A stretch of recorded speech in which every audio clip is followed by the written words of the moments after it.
Hello, this is and I am Kitty Hollywood. Today's review is of the splendidly dramatic and yet at times oddly moving emotion fest Picnic. Released by Columbia in 1955, it stars William Holden, Kim Novak, Susan Strasberg, Betty Field, Cliff Robertson, Arthur O'Connell, and Rosalind Russell. Now, Picnic began its life as a play on Broadway by William Inge, who also wrote Come Back Little Sheba and Bus Stop. It was directed on stage by Joshua Logan, who then took it on as a film. He's probably best known for writing Mr. Roberts and directing South Pacific.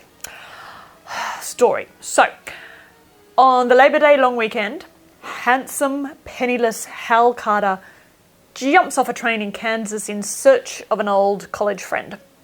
His utter physicality has a devastating effect on the female inhabitants of the town. Shirt ripping ensues. So, William Inge, his mother apparently kept a boarding house when he was little. A number of lady teachers lived with him, and he apparently was filled with this sense of loneliness that they all possessed. Loneliness and at times sort of fear of failure and desperation, and it stayed with him for his entire life, and it became the basis of his play. Working over there naked as an Indian. Who's naked as an Indian? Who does he think is interested?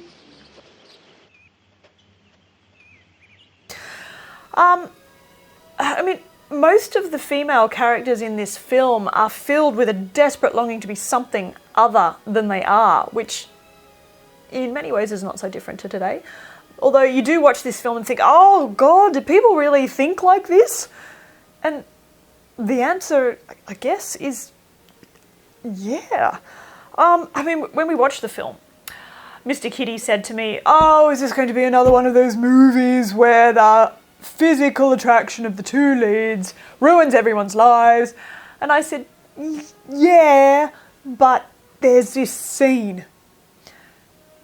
And really, that is all that I can say about the film. It does come across as wildly stagey. It can be overblown. Sometimes you think all this film is good for is for shouting, Madge is the pretty one!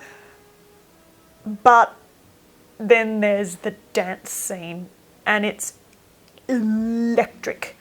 And everything that seemed really dumb suddenly doesn't seem so dumb. Everything that was boring has all of a sudden this earthy realism to it. It turns the film around, it reshapes it. It's amazing. Now, you might think, you are hyping this up too much, and all I can say to you is, yeah, look, maybe, but I don't think so. Honestly. Almost the best thing about this film is that so many Tennessee Williams type things happen, and you sit there going, oh no, oh now this, and oh this is going to happen now. And it does, they do.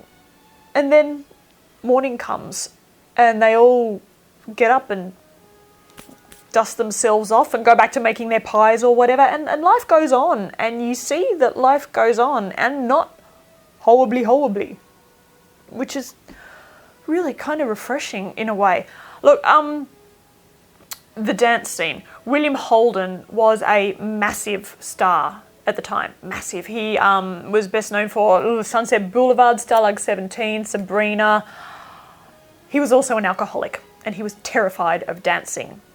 The choreographer for the film apparently took him to a number of Kansas roadhouses, worked with him, and he was, just wasn't happening. So they allowed him to be intoxicated during the filming of this scene, and you watch this scene with that in your brain and just go, jeez. Anyway, Kim Novak was 22. This was the film that made her a star. She'd been in one or two other things. And watching the two of them together, poor. People are easygoing and sincere. Hi. Hi. Anyway, Susan Strasberg, she was the daughter of famed director and acting coach Lee Strasberg. Cliff Robertson became most famous for playing young JFK in PT 109, And Rosalind Russell is Rosalind Russell. Come on, His Girl Friday, Auntie Mame, My Sister Eileen, Wonderful Town. She glows in this film. Oh, it's just... You sure look nice, Rosemary.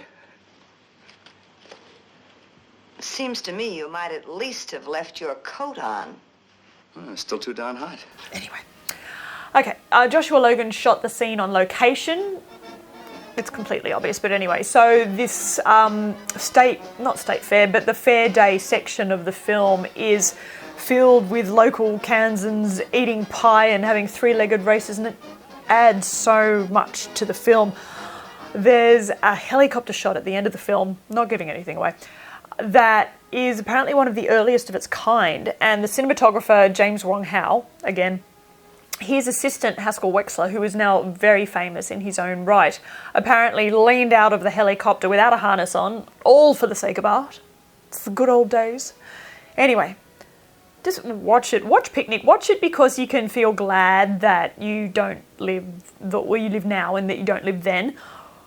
Watch it because the concept of a whole town full of people calling out Niwala is kind of amazing and awesome and funny. Watch it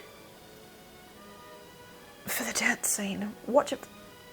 Don't watch the dance scene all by itself because it's out of context and it won't make any sense. Watch the film, watch the dance scene. Just watch it.